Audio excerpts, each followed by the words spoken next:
राऊत म्हणजे महाविकास आघाडीला असराणी. शोले सिनेमामध्ये असराणी जसं म्हणतो, आधे इधर जाओ आधे उधर जाओ. शिवसेना उद्धव ठाकरे पक्षाचे नेते आणि खासदार संजय राऊत यांनी माध्यमांना पत्रकार परिषदेत बोलताना वादग्रस्त निकाल केले. खासदार संजय राऊत यांच्या वक्तव्याचा भाजपमधून निषेध व्यक्त केला जातोय.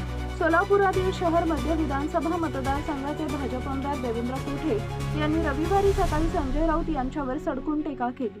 संजय राऊत म्हणजे शोले सिनेमामधील असराणी आहे. शोले सिनेमामध्ये ज्याप्रमाणे आधे इधर जाओ आधे उधर जाओ आणि मागे वळून पाहिलं तर कोणीच नसतं, तशी परिस्थिती संजय राऊत यांची झाली आहे, अशी टीका भाजप आमदार देवेंद्र कोठे यांनी केली आहे. असराणीप्रमाणे संजय राऊत यांच्या पक्षाची अवस्था झाली आहे. फक्त स्वतःच्या टीआरपी संजय राऊत निष्फळ बडबड करतात, अशी प्रतिक्रिया देवेंद्र कोठे यांनी दिली आहे.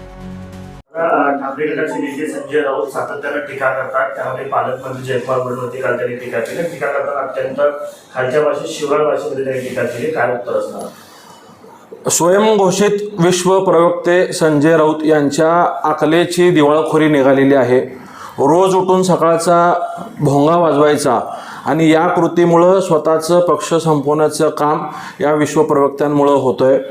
स्वतःची ग्रामपंचायत, स्वतःचं महानगरपालिकेतलं नगरसेवकाला त्यांना स्वतःला निवडून आणता येत नाही, स्वतःचं कर्तृत्व दाखवता येत नाही, कुठल्याही प्रकारची निवडणूक जनतेतनं निवडून जिंकता येत नाही. अशा व्यक्तींनी रोज उठून मोदीजींवरती, अमित शहा साहेबांवरती आणि मुख्यमंत्र्यांवरती बोलणं हे कुठेतरी लोकांना पचनी पडणारं नाही आहे. शोले चित्रपटातील असराणीप्रमाणे राजकारणातील असराणी म्हणजे संजय राऊत आहेत. आधे इधर जाओ आधे उधर जाओ बाकी मेरे पीछे आओ, अशी भूमिका त्यांची महाविकास आघाडीत राहिल्यामुळं सगळे महाविकास आघाडीतले पक्ष बाजूला गेलेले आहेत. राहिलेल्या त्यांच्या उभाटा पक्षातले आमदार खासदार सुद्धा सोडून गेलेले आहेत. कुठंतरी बाळासाहेबांवरती प्रेम करणाऱ्या, उद्धव साहेबांवरती प्रेम करणाऱ्या शिवसैनिकांच्या मध्ये जर काय खंत असेल तर ती संजय राऊत या नावाची आहे. या व्यक्तिमत्वामुळं संपूर्ण शिवसेना संपवण्याचा काम या व्यक्तीकडनं झालेलं आहे. राहिला प्रश्न त्यांनी भाजपच्या नेतृत्वावर बोलले की त्यांची उंची नाही. सोलापूरचे पालकमंत्री जयकुमार गोरे साहेब हे राज्याचे ग्रामविकास मंत्री म्हणून अतिशय प्रभावी काम करत आहेत. आषाढीच्या वारीमध्ये 2 वर्ष त्यांनी केलेलं उल्लेखनीय काम, विशेषतः पक्ष वाढवण्यासाठी पक्षाने दिलेली जबाबदारी पालकमंत्री जयकुमार गोरे यांनी पार पडली.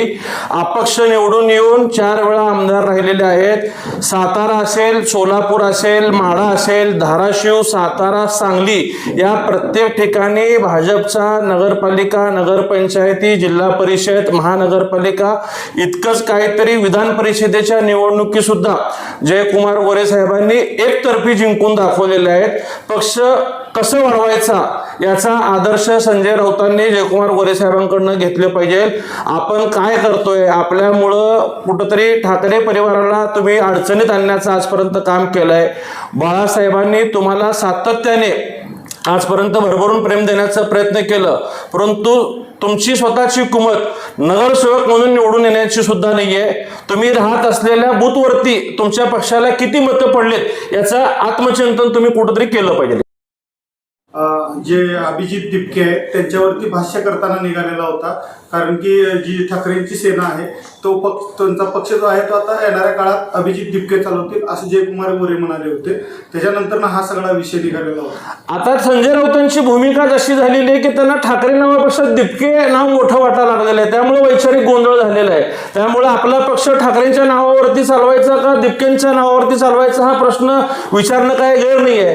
ज्या ठाकरे नावाला 60 वर्ष मागच्या महाराष्ट्राने प्रेम केलेलं आहे त्या नावापेक्षा जर यांना दिपके मोठं वाटत असेल तर स्वाभाविक आहे कोणी त्याबाबतचे प्रश्न विचारणारच आहे करून. त्यामुळं आपण उत्तर देताना आपण आपल्या वैचारिक सभ्यतेने द्यायचं, राजकीय अभ्यासात द्यायचं का अशा पद्धतीने वाईट वक्तव्य करून द्यायचं, ही त्यांची वैचारिक दिवाळखोरी निघाल्यामुळेच त्यांच्याकडे या गोष्टी होत आहेत करून. विमानसेवा आजपासून पुन्हा एकदा सुरू होते. मधल्या काळात काही खंड पडला. काय एकंदरीत त्या संदर्भातली माहिती आहे काय सांगा? सोलापूरची एक बैठक अधिवेशनाच्या काळात मुंबईमध्ये झाली होती. ती प्रामुख्याने उड्डाणपुलासंदर्भात आणि सोलापूरच्या विमानसेवा आणि पाणी पुरवठ्याच्या संदर्भात होती.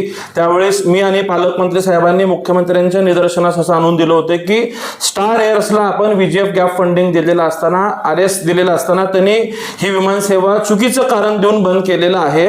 आणि त्यावेळेस मुख्यमंत्री साहेबांनी निर्देश दिलं होतं दीपक कपूर साहेबांना की संबंधित कंपनीशी चर्चा करावी आणि ते ऐकले तर ठीक आहे, नाही तर त्यांना कराराचा भंग केला म्हणून नोटीस द्यावी आणि त्याही पलीकड जरी त्या कंपनीची तयारी झाली तर पुढची कायदेशीर प्रक्रिया करून सोलापूरची विमानसेवा प्राधान्याने सुरू करावी. परंतु ह्या सगळ्या प्रक्रियेमध्ये कंपनीने सुद्धा प्रतिसाद दिला. आज मुंबईची सेवा सुरू होते.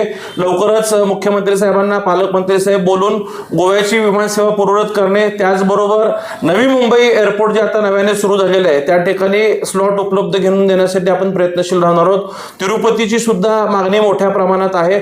त्याही स्लॉटला उडानच्या योजनेत स्लॉट मिळण्यासाठी सुद्धा आपण पालकमंत्री साहेब आपण सगळेजण पाठपुरावा करतोय. त्याही विमानसेवा सुरू होतील. मला सोलापूरकरांचे आभार मानायचे की आपण विमानसेवेला अतिशय चांगला प्रतिसाद या ठिकाणी देतोय. आजची विमानसेवा जवळपास फुलच असल्यासारखी आहे. येणाऱ्या काळात सुद्धा आपण या विमानसेवेला प्रतिसाद द्यावा अशी मी सोलापूरकरांना विनंती करतो.